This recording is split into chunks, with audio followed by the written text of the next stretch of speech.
नमस्कार श्रोताओं, आप सुन रहे हैं आपका अपना उज्जैन का पहला कम्युनिटी रेडियो दस्तक 90.8 FM और मैं हूं आपके साथ आपकी दोस्त सौम्या। आप सुन रहे हैं कार्यक्रम मन की कलम से मैं उज्जैन के प्रसिद्ध रचनाकारों की स्वरचित रचनाएं उन्हीं की जुबानी। दोस्तों, आज मन की कलम से के इस एपिसोड में पुनः हम रूबरू हो रहे हैं शहर के प्रतिभावान साहित्यकार डॉक्टर गिरीश पंड्या जी से। दोस्तों, डॉक्टर गिरीश पंड्या जी जितने कुशल व्यंग्यकार हैं उतने ही बेहतर लघु कथाकार भी हैं। दोस्तों, वे एक ऐसे रचनाकार हैं जो व्यंग लिखते समय अपनी लेखनी से हास्य रस का भाव जागृत करते हैं और जब उनकी कलम किसी लघु कथा के लिए उठती है तो वह कम शब्दों में बहुत ही गंभीर और सार्थक बात भी कह देते हैं। तो चलिए दोस्तों, सुनते हैं डॉक्टर गिरीश पंड्या जी की आवाज में आज के एपिसोड की पहली व्यंग रचना, जिसका शीर्षक है चुनाव के बाद वादे कहीं 0 पॉइंट बनकर न रह जाएं।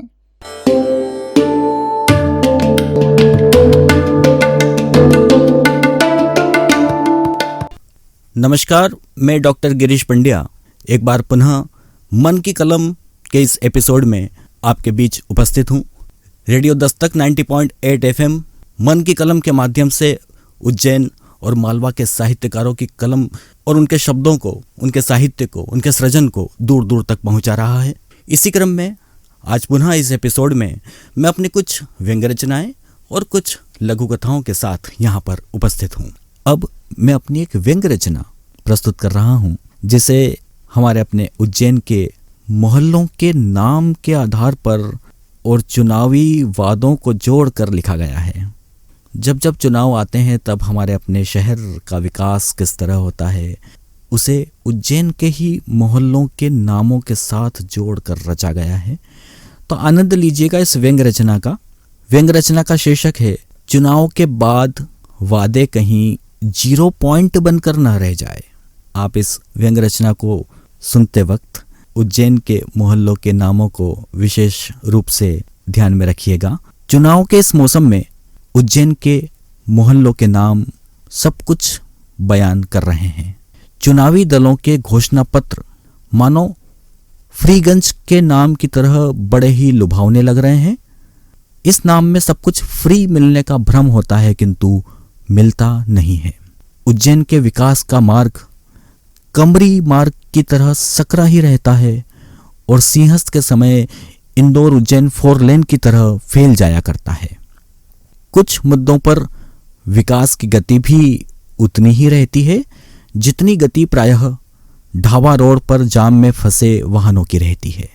रोजगार लाने के प्रयास होते जरूर हैं किंतु दिखते उतने ही हैं जितने लोहे के पुल पर कोई पुल दिखाई देता हो। उज्जैन में अंतर्राष्ट्रीय क्रिकेट स्टेडियम के निर्माण के अरमान घंटाघर की सुइयों की तरह कभी मंद तो कभी बंद हो जाया करते हैं। बस स्टैंड में व्यवस्थाओं और सुविधाओं की हालत भी गंभीर डैम बन चुकी है।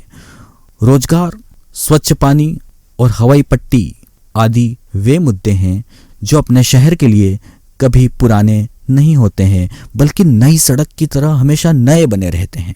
इस बार फिर चुनाव में प्रत्याशियों से उम्मीद है कि ख्वाब यदि दौलतगंज के दिखाए जा रहे हैं तो परिणाम फकीर मोहल्ला न बना दिया जाए। चुनावी वादों को पूर्ण करने के प्रतिशत के आंकड़े यदि 100 बताए जा रहे हैं तो वह चुनावों के बाद कहीं 0 पॉइंट बनकर न रह जाए। उम्मीद यह भी है कि इस बार चुनाव के बाद उज्जैन के विकास की शिप्रा अपने छोटे पुल को पार करके जल्द से जल्द बड़े पुल को छू जाए।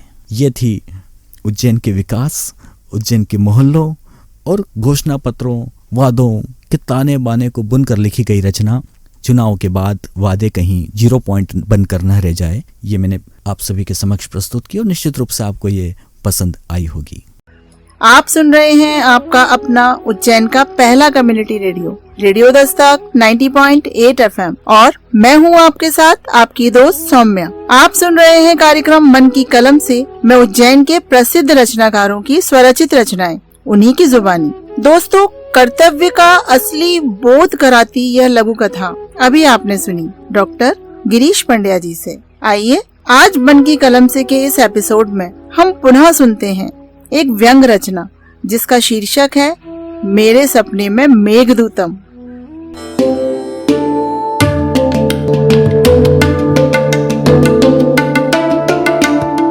नमस्कार, मैं डॉक्टर गिरीश पंड्या। अब मैं अपनी एक व्यंग रचना प्रस्तुत कर रहा हूँ। व्यंग रचना का शीर्षक है मेरे सपने में आए मेघदूतम, घोषणाओं की फिर बारिश। तो व्यंग रचना का आनंद लीजिए। कवि कालिदास की महान रचना मेघदूतम के यक्ष की तरह ही किसी दल के एक नेता भी एक मेघ से कुछ यूं बात कर रहे थे कि हे मेघ, तुम्हारा उज्जैन जाने का समय आ गया है।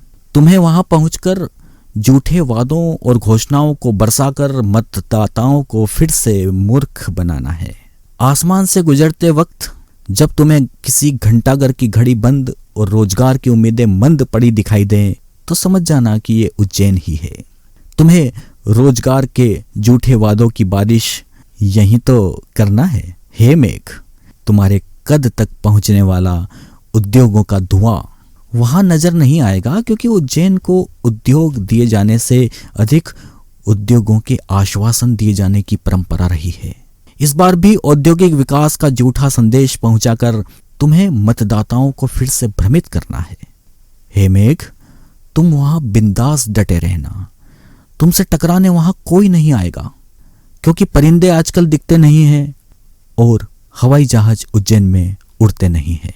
पर हाँ, एयरपोर्ट बनने के ख्वाब उज्जैन वासियों को दिखाना बिल्कुल भी मत भूलना। हे मेघ, बस इसके आगे मेरी नींद खुल गई। यह एक स्वप्न था जो मैंने नींद में देखा था।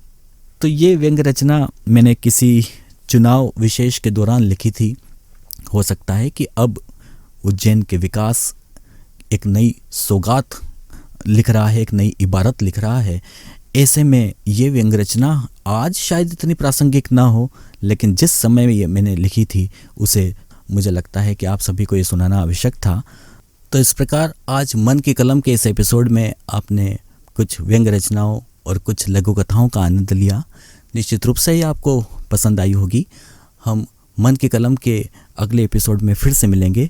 तब तक के लिए रेडियो दस्तक 90.8 FM के सभी श्रोताओं को डॉक्टर गिरीश पंड्या का नमस्कार।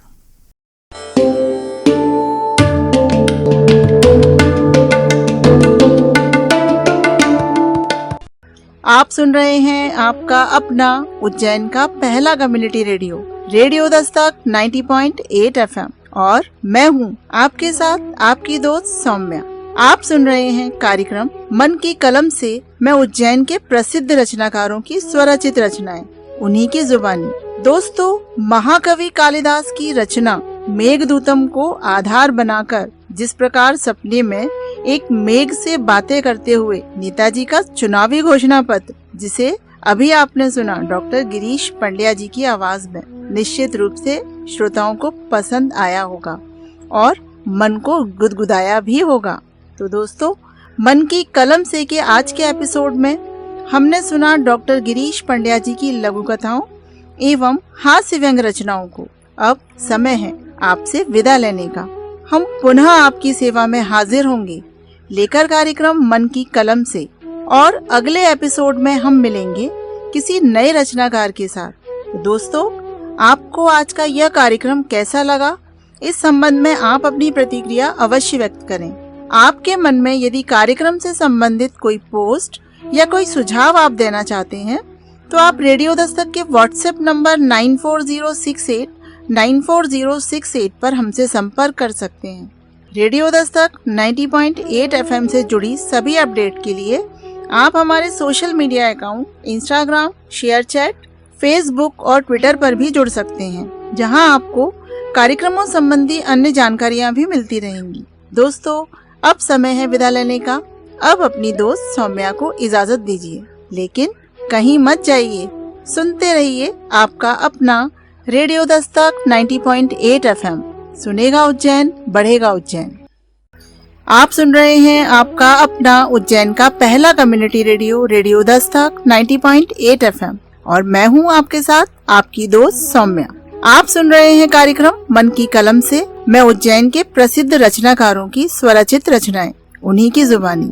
वाह दोस्तों, उज्जैन के मोहल्लों के नाम के आधार पर कितना गुदगुदाता हुआ व्यंग का ताना बाना बुना हमारे व्यंगकार ने, वह निश्चित ही हमारे श्रोताओं को पसंद आया होगा। आइए अब सुनते हैं डॉक्टर गिरीश पंड्या जी से एक लघु कथा जिसका शीर्षक है कर्तव्य पथ।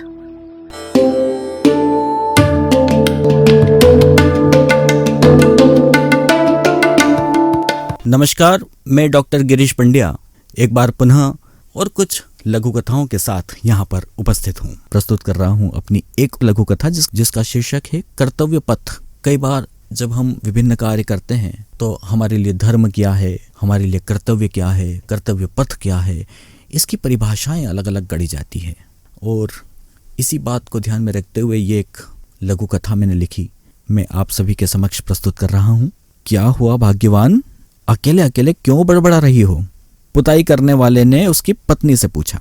अब क्या बताऊं, आप जमाने भर के घरों की रंगाई पुताई करने का कार्य करते हैं, किंतु स्वयं के घर में पुताई करने का कोई ठिकाना नहीं है। पत्नी ने व्यथा बताई। चिंता मत करो भाग्यवान, जैसे ही मुझे समय मिलेगा मैं अपने घर की पुताई भी कर ही दूंगा। पता नहीं कब समय मिलेगा, दिवाली आने में पूरे 3 दिन भी नहीं बचे हैं, किंतु दूसरों के कार्य दिवाली से पूर्व पूर्ण करना भी तो मेरा कर्तव्य है ना। पुताई वाले ने कहा। तो क्यों लेते हैं इतना काम? रुपए कमाने का भूत इतना हावी हो गया है कि अपने घर के ही कार्य भूल गए। पत्नी कुछ ज्यादा ही गुस्से में थी। बात धन कमाने की नहीं है भाग्यवान, दरअसल मैंने दूसरों के घरों की पुताई का कार्य लेते समय उनका संपूर्ण कार्य दिवाली के पूर्व ही पूर्ण करने का वादा किया था, किंतु बीमारी की वजह से मैं अपने वादों को पूर्ण नहीं कर पाया था।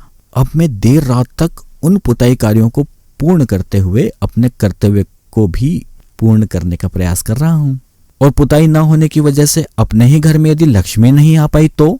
पत्नी ने चिंता व्यक्त की। अरे भाग्यवान, लक्ष्मी जी भी उसी व्यक्ति की यहाँ पर आती है जो अपने कर्तव्य को ईमानदारी से पूर्ण करता है। अपने घर की पुताई दिवाली बाद भी करेंगे तो कोई फर्क नहीं पड़ेगा, किंतु हाथों में लिए गए दूसरे के घरों के पुताई कार्यों को समय पर पूर्ण करना बहुत आवश्यक है। ऐसा कहते हुए पुताई वाले के चेहरे पर एक आत्मिक संतोष झलक रहा था और पत्नी को भी अब शिकायत से ज्यादा पति पर गर्व महसूस हो रहा था। तो ये थी मेरी लघु कथा जिसका शीर्षक था कर्तव्य पथ।